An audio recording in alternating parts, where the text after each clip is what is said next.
आनंद येतो का? मज्जा वाटते का?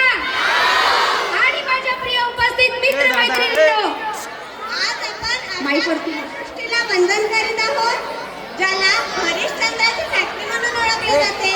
या फॅक्टरीत नायक म्हणजे फक्त हिरोच नसतो, तो संस्कार, संघर्ष आणि समाजभाराचा चेहरा असतो. ती म्हणजे दादासाहेब फाळके यांची मराठी चित्रपट सृष्टी.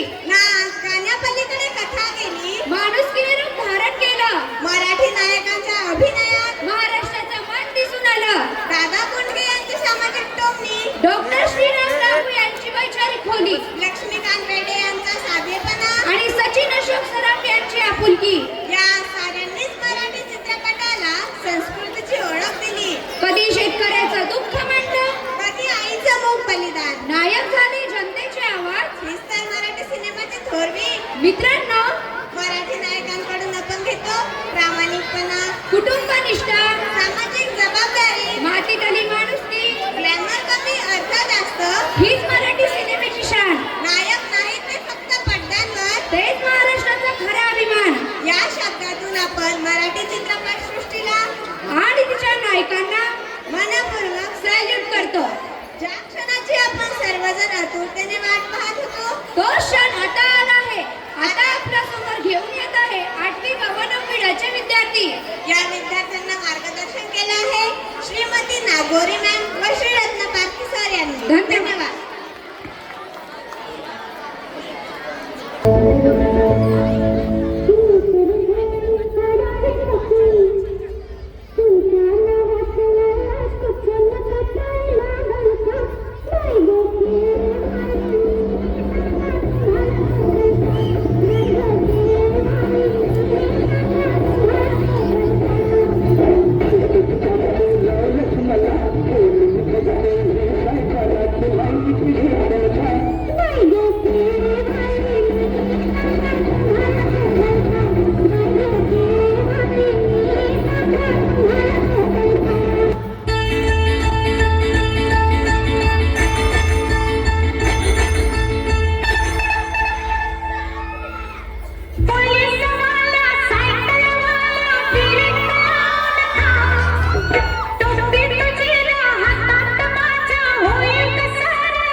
जेजुरीला जाऊ चला जेजुरीला जाऊ चला जेजुरीला जाऊ चला जेजुरीला जाऊ चला जेजुरीला जाऊ चला जेजुरीला जाऊ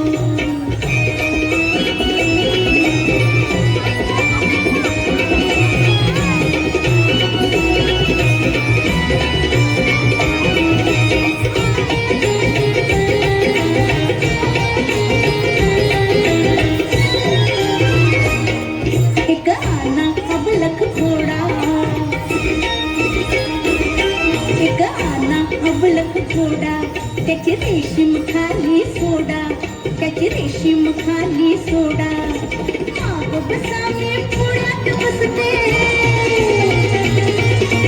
माग बसा मी पुढ्यात बसते जगाला कौतुक दाऊ चला जेजुरीला जाऊ चला जेजुरीला जाऊ चला जेजुरीला जाऊ चला जेजुरीला